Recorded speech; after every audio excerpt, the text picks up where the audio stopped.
Hi everyone, please support our videos on Patreon. The link's at the end of the video and in the down there part. Thank you, you're lovely.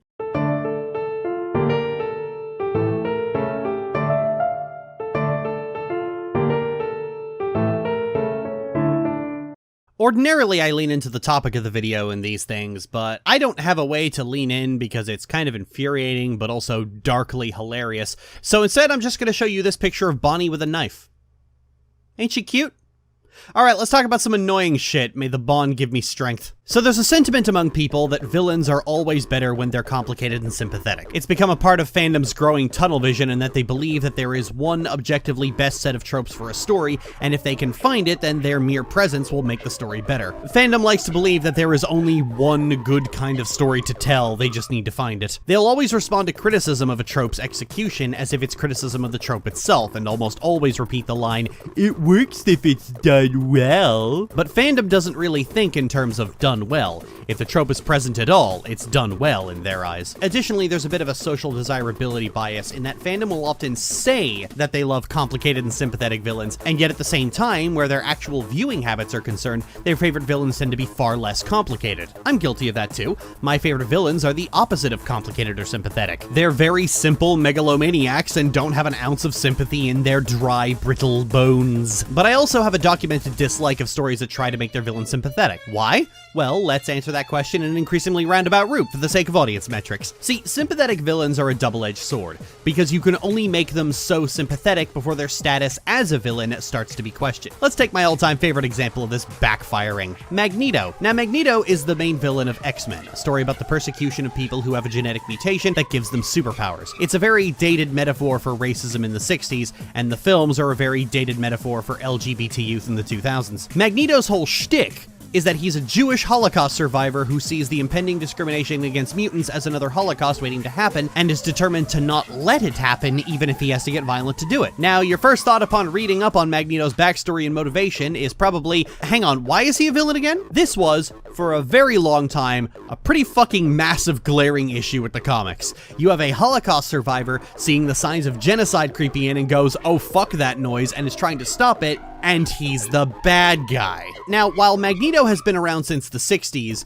this wasn't an established part of his character until about 1980, 10 years after the man who created him, Jack Kirby, left Marvel. And yeah, it does feel like something that would have been made after Kirby had left Marvel, wouldn't it? Originally, Magneto was just kind of a generic comic book supervillain, but also not. Again, X-Men was a dated metaphor for racism in the 60s, and, well, let's just say the rivalry between Magneto and Charles Xavier feels a lot like the rivalry that white liberals like to imagine existed between two certain historical figures. You know what I'm fucking talking about. Magneto's new-ish backstory is pretty bog-standard sympathetic villain fodder. Namely, heroes plead to the moral sensibilities of an oppressor, and trying to end systemic discrimination by force is a bad, naughty thing for meanie poos.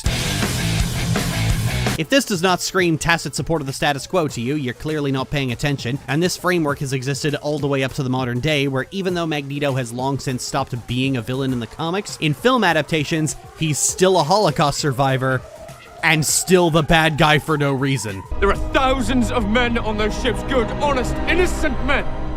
They're just following orders. I've been at the mercy of men just following orders. Never again. You know, never again is a real thing that real Holocaust survivors say all the time, and here it's repurposed into a declaration of villainy. I laugh because if I don't, I will actually kill someone. His big moment of turning to evil is killing a fucking Nazi. Actually, fuck. You know that one Ultron line I keep using? I think you're confusing peace with quiet. But here's the great thing about that. That's a real thing that someone said when talking about the kind of attitude expressed by characters like Charles Xavier. Just to put the cherry on top, it was said by the person that people keep saying Charles Xavier is an allegory for. Here's a little lesson in trickery. Okay, if you haven't already noticed where I'm going with this, you are painfully unobservant. The problem with a sympathetic villain is that you can only make them so sympathetic before the fact that they're a villain at all reflects extremely poorly on you as a writer. You can only throw so much sympathy onto them before it becomes a question of why they're a villain in the first place. In RWBY, the main villains are essentially anti-racism protesters who have a very good reason to be anti-racism protesters. They're such a thinly veiled allegory for real-life civil rights activists, and the point where they become villainous is so nakedly shallow and so pathetically self-protective on the part of the writers that it's almost a joke, or at least it would be if the reason for writing them this way wasn't painfully obvious. The two writers are extremely sheltered white guys who think systemic racism is over, individual racists are the only real problem, and protesters are just assholes for inconveniencing them personally. This is known among some people as the boiling kittens in lava trope, where a group is established as having a very real grievance in regards to oppression, and they decide to achieve their goals through an extremely nonsensically evil ploy that makes absolutely no fucking sense and is clearly ham-fisted to concoct a narrative about them going too far. Why is the leader of the White Fang a villain? Because he doesn't want equality, he just wants to kill all the humans. That's a line of thought that doesn't make sense unless you believe this about real-life civil rights protesters. If you're someone who thinks anti-racist is code for anti-white, this is the only through line in which the White Fang as a villain makes sense. And yes,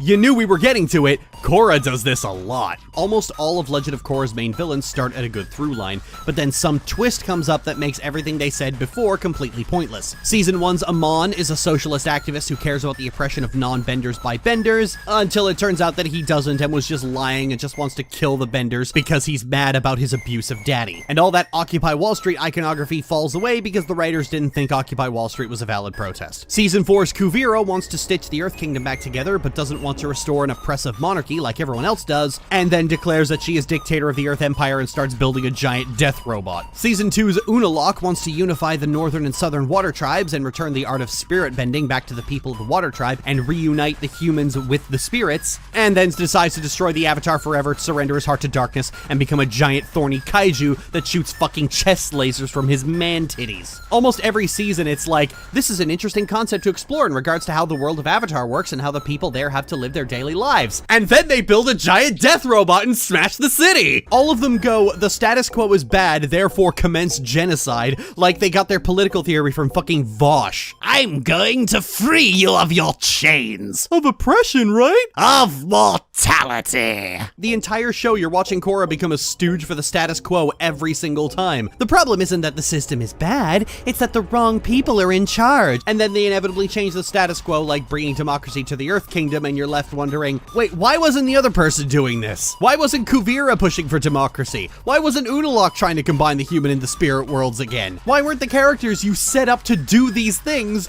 doing the things? Did you really need a villain that badly? Could you not do this story without a villain? Would it really not work unless someone got in the giant death robot? Or would writing that story make you the tiniest bit more woke and you couldn't have that? We can't characterize our main villain properly. That might get in the way of the 2-episode-long plot divergence to learn about the first Avatar, which was something we apparently needed. It's so nakedly obvious just how protective of the status quo these stories are, and this is the problem with sympathetic villains. Civil rights activists trying to overthrow an unjust status quo are right to do so. It is the morally correct position. A victim of abuse, torture, or rape trying to kill her abuser in vengeance is right to do so. And making these characters hop in the giant death robot so they can randomly do some heinous act of evil so you feel less guilty for wanting to bring them down is very telling about your priorities as a writer. You need them to hop into the death robot because without them doing that, nobody else would be on board with this crap. I find season 4 of Korra was probably the most telling because early on the notion that Kuvira was tyrannical was kinda up in the air. Even Korra wasn't on board with immediately smoking her. Everything she was supposedly doing was rumors. So I was honestly expecting the story to go, what? No, I'm not a tyrant, you idiots. Of course the bandits said I was. What else were they gonna fucking say? Which would have been interesting and led to some criticism of the main characters for trying to restore the same monarchy that had previously failed the people. You know, that whole Earth Queen thing that we all kind of forgot about last season because the writers were distracted fulfilling their torture fetish. Maybe talk about the fact that the United Republic is a literal conquered settler state.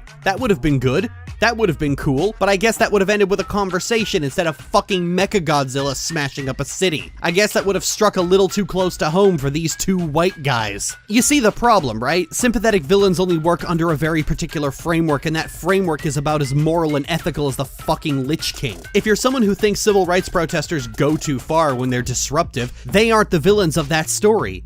You are. The problem with this can work if it's done well is that this in and of itself is not a trope.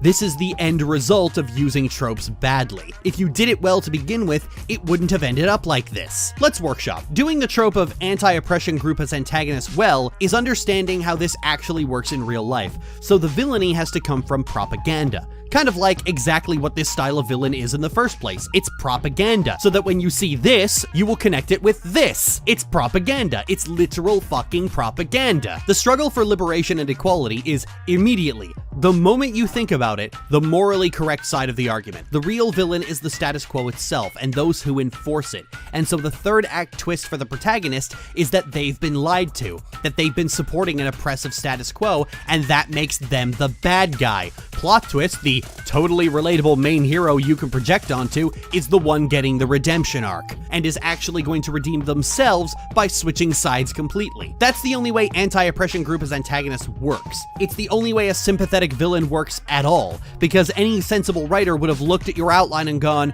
wait, why aren't these guys the main characters? You can't make the anti-oppression group the bad guys unless you sincerely believe that being anti-oppression is bad. And if you do believe that, then you are bad.